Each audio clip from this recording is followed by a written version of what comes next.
Subscribe to Awaaz today. Click on the bell icon for latest national and international buzzing news.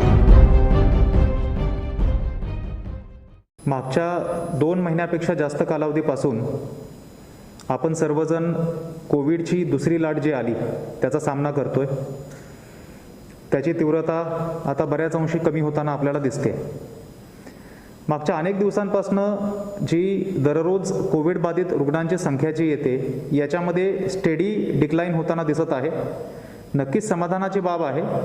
मात्र हा trend कधीही reverse होऊ शकतो. याच्यामुळे आपल्याला सतर्कता त्याच पद्धतीने पाळणं गरजेचं आहे. मात्र ओव्हरऑल जर परिस्थिती आपण पाहिली, जगभरातले जे काही कोविडचे वेव्ह आलेले आहेत वेगळ्या, त्याचं ॲनालिसिस केलं तर पहिली लाट, त्यानंतर दुसरी लाट ती सबसाईड झाल्यानंतर काही गॅप पडतो. परंतु इनव्हेरिएबली असा एक्सपिरियन्स जगभरामध्ये दिसतोय की दुसऱ्या लाटेच्या नंतर काही कालावधी गेल्यानंतर तिसरी लाट येते. आणि ही वस्तुस्थिती आपल्या बाबतीत सुद्धा खरी होण्याची शक्यता आहे. आणि त्यामुळं आत्तापासूनच तिसरी लाट जर येणार असेल तर त्या दृष्टिकोनातून आरोग्य यंत्रणा आणि बाकी सर्व बाबींची तयारी होणं गरजेचं आहे.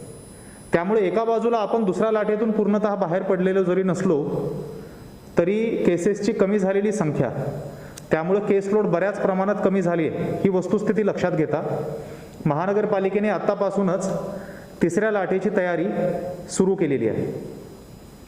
तिसऱ्या लाटेची जेव्हा आपण तयारी करतो त्यावेळी bed upgradation, equipment availability, manpower planning ह्या सर्व बाबी महत्त्वाच्या आहेत. त्याच्यामध्ये तो पिडियाट्रिक अँगल आहे, त्याची सुद्धा आपल्याला दक्षता घेणं गरजेचं आहे. या सर्व बाबींची तयारी आपण करतोय. मात्र सर्वात महत्त्वाची बाब आहे, जर तिसरी लाट येणार असेल तर त्याची तीव्रता आपल्याला जर कमी करायची असेल तर अजूनही आपण त्या दृष्टिकोनातून नियोजन करू शकतो, ते व्हॅक्सिनेशनच्या माध्यमातून.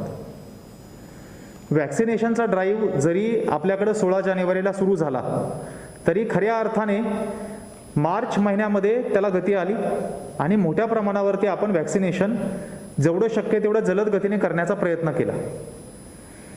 त्या साधारणतः एक्सपिरियन्स मागच्या 2 महिन्याचा आपण पाहिला आणि व्हॅक्सिनची उपलब्धता कमी जास्त होते याचा अनुभव पाहिला. याच्या आधारावरती आपल्याला पुढचं नियोजन करणं गरजेचं आहे आणि त्या माध्यमातून तिसऱ्या लाटेची तीव्रता कमी राहावी यासाठी आपल्याला जास्तीत जास्त लोकसंख्येला लवकरात लवकर व्हॅक्सिनेशन पूर्ण करून घेणं गरजेचं आहे. व्हॅक्सिनेशनच्या बाबतीमध्ये आपली प्रायोरिटी ही 45+ पॉप्युलेशनची आहे. 18 ते 44 जरी मागच्या काही दिवसांपासून शासनाने सुरू केला होता तरी सुद्धा व्हल्नरॅबिलिटी जी आहे ती 50+ पॉप्युलेशनची कोविडच्या बाबतीमध्ये आहे. आणि त्यामुळे 45+ पॉप्युलेशन जी आहे त्यांचं व्हॅक्सिनेशन लवकरात लवकर पूर्ण व्हावं या दृष्टिकोनातून आपण प्रयत्न करतो. एकंदर आत्तापर्यंत जर आपण पाहिलं तर नवी मुंबईमध्ये आपण व्हॅक्सिनेशनमध्ये जो स्पीड मेंटेन केला, व्हॅक्सिनची उपलब्धता कमी जास्त जरी असली तरी जास्तीत जास्त सेंटर ओपन करून त्यांच्या माध्यमातून स्पीड मेंटेन करण्याचा आपण जो प्रयत्न केला, त्यामुळे आत्तापर्यंत साधारणतः 2.5 लाख लोकांना आपण पहिला डोस देऊ शकलेलो.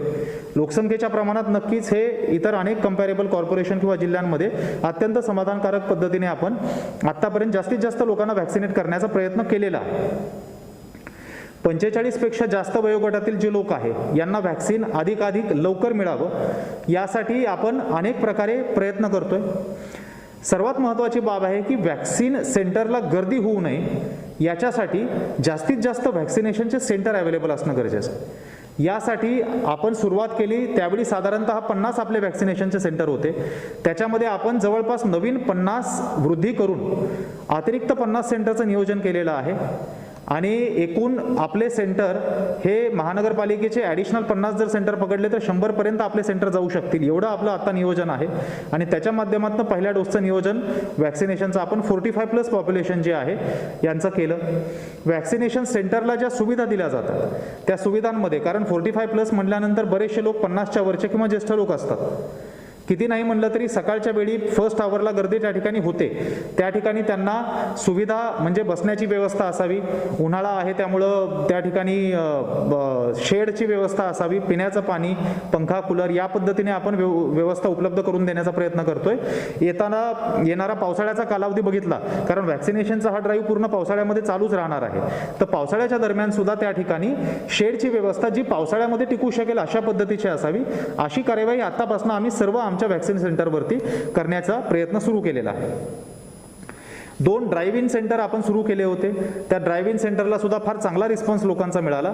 अशा पद्धतीने आपण नाविन्यपूर्ण इव्हन सोसायटीमध्ये जाऊन व्हॅक्सिनेशन सुरू करण्याची बाब सुद्धा विचाराधीन आहे आणि लवकरच ती बाब सुद्धा आपण सोसायटीमध्ये जाऊन व्हॅक्सिन लोकांना उपलब्ध करून देणं, दिव्यांग लोकांसाठी स्वतंत्र सेंटर किंवा बेड रिडन पेशंटसाठी सुद्धा आपल्याला कशा पद्धतीने मार्ग काढता येईल याचा सुद्धा महानगरपालिकेच्या विचाराधीन आहे आणि ते पण आपण लवकरच सुरू करतो. एकंदर आपला प्लान जो आहे 3ऱ्या लाटेची तयारी जेव्हा आपण करतो त्यावेळी त्यानुसार साधारणतः 31 जुलैपर्यंत 45+ पॉप्युलेशन जेवढी पण नवी मुंबई शहरातली आहे त्यांचा कमीत कमी 1 डोस त्यांना जाणं गरजेचं आहे. हे आपल्याला सुनिश्चित करायचं आहे. प्रेफरेबली दोन्हीही डोस पूर्ण करायचे आहेत आणि त्या पद्धतीने इन्फ्रास्ट्रक्चर आपण रेडी करतोय.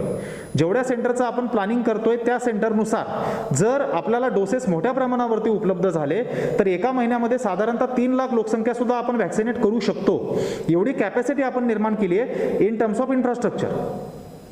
परंतु डोसेसची उपलब्धता कमी जास्त जी होते हे जरी गृहीत धरलं तरी कुठल्याही परिस्थितीमध्ये 31 जुलैपर्यंत 45+ पॉप्युलेशनमध्ये प्रेफरेबली 2 आणि कमीत कमी 1 तरी डोस त्यांना गेला पाहिजे, जेणेकरून ऑगस्ट आणि सप्टेंबरमध्ये एक प्रेडिक्शन आहे की 3री लाट येऊ शकेल.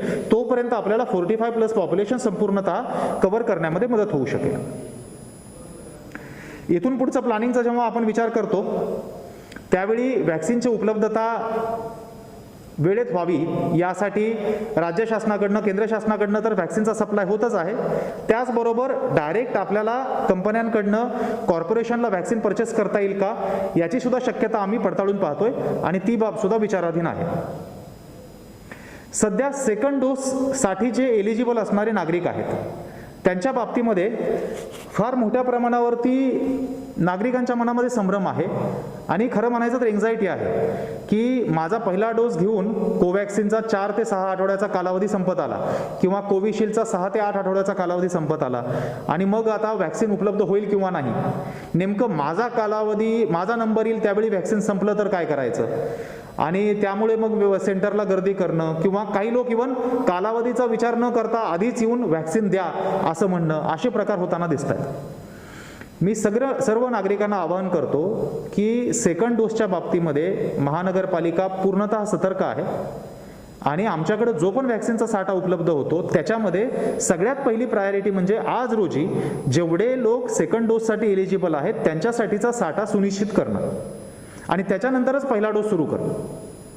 त्यामुळं दुसऱ्या डोससाठी एलिजिबल असणारे जे नागरिक असतील त्यांनी कुठलीही एन्झायटी मनामध्ये ठेवण्याची आवश्यकता नाही. व्हॅक्सिनचा जो पण सप्लाय येतोय त्या सप्लायमध्ये सगळ्यात पहिली प्रायोरिटी आपण सेकंड डोसला देतोय आणि सर्वात प्राधान्याने कोवॅक्सिन असो किंवा कोविशिल्ड असो हे दोन्ही डोस सर्वप्रथम प्राधान्याने नवी मुंबई शहरातील जे रहिवासी आहेत त्यांना आपण आपल्या सगळ्या सेंटरला उपलब्ध करून देणार.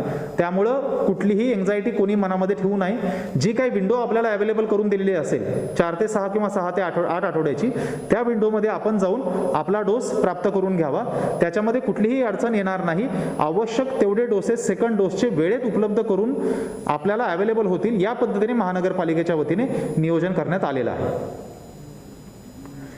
एकंदर व्हॅक्सिनेशनचा आता जो साधारणतः डिमांड आहे ही पाहिली आणि त्याच्यामध्ये व्हॅक्सिनेशन बाबत असणारी उपलब्धता कुठल्या सेंटरला दिली जाईल कुठल्या वेळी दिली जाईल याबाबत फार व्हेरिएशन होताना दिसतं आणि काही प्रमाणामध्ये नागरिकांना त्यासाठी मनस्ताप सहन करावा लागतो.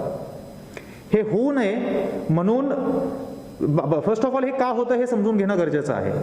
ऑल सेड आज व्हॅक्सिनचा सप्लाय जो आहे तो फार इरॅटिक आहे आणि त्यामुळं अगदी उद्या किती डोसेस अवेलेबल होणार आहे याची शाश्वती आज आपल्याला कधी कधी आयत्या वेळी मिळते आणि त्यामुळं आम्हाला सुद्धा बऱ्याच वेळी सेशन हे आयत्या वेळी प्लॅन करावे लागतं आणि त्यामुळं आयत्या वेळी अगदी 11th आवरला काही वेळी इन्फॉर्मेशन द्यावी लागते.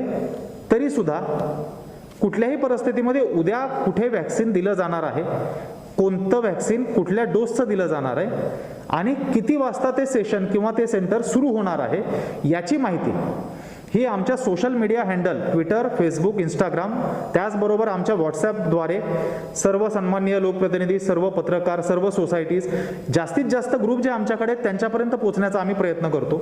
सर्व नागरिकांना माझी विनंती आहे की कृपया आमचे जे सोशल मीडिया हँडल आहे त्याच्यावरती लक्ष असू द्यावं.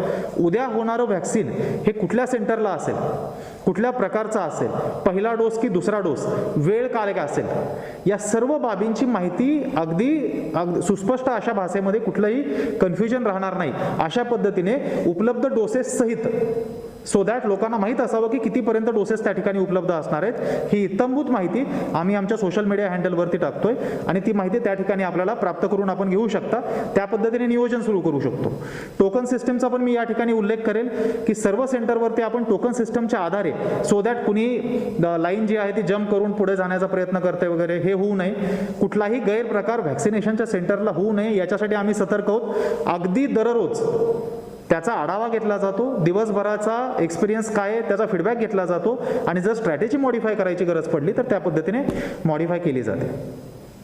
एकंदर व्हॅक्सिनेशन ही एक फार महत्त्वाची स्ट्रॅटेजी आहे तिसऱ्या लाटेच्या पूर्वतयारीसाठी आणि त्या बाजूने संपूर्ण तयारी पहिल्या डोसची आणि दुसऱ्या डोसची महानगरपालिकेच्या वतीने केली जाते. आता साधारणतः व्हॅक्सिनेशनला रिस्पॉन्स फार चांगला मिळतोय हे दिसतंय, मात्र तरीसुद्धा काही अफवा अशा पसरल्या जातात की हे व्हॅक्सिन चांगलं आहे किंवा दुसरं चांगलं आहे. एखाद्या व्यक्तीने त्याच्या काही फिजिओलॉजिकल पॅरामीटरनुसार किंवा काही त्याचे क्लिनिकल स्टेटस आहे ह्याच्यानुसार हे व्हॅक्सिन घ्यावं किंवा तो व्हॅक्सिन घ्यावं, ह्या अशा कुठल्याही अफवाला कृपया बळू पडू नका. जे व्हॅक्सिन अवेलेबल असेल, जे ॲट द अर्लिएस्ट आपल्याला मिळू शकेल एलिजिबिलिटीच्या क्रायटेरियानुसार, ते प्राप्त करून घेणं गरजेचं आहे. कारण आज रोजी व्हॅक्सिन ही एकमेव स्ट्रॅटेजी आहे ज्यातून आपण पुढच्या लाटेची तीव्रता कमी करण्यासाठी तयारी करू शकतो. मी पुन्हा एकदा सर्व नागरिकांना आवाहन करतो, व्हॅक्सिनेशनचा ड्राईव्ह एकदम प्रोफेशनल पद्धतीने आणि पूर्ण पारदर्शक पद्धतीने चालू राहील यासाठी आम्ही प्रयत्न करतोय. सर्व इन्फॉर्मेशन लोकांच्या समोर वेळेत पोहोचेल याची आम्ही दक्षता घेतोय. नागरिकांनी यामध्ये संयम पाळावा. आपला नंबर जेव्हा येईल त्याच वेळी घ्यावं, मात्र त्यावेळी टाळू नये. विनाविलंब जाऊन जे पण व्हॅक्सिन अवेलेबल असेल ते उपलब्ध करून घ्यावं. आपलं आणि आपल्या कुटुंबाचं आरोग्य सुरक्षित राहील याच्यासाठी ही बाब फार महत्त्वाची आहे. Subscribe to Awaaz today. Click on the bell icon for latest national and international buzzing news.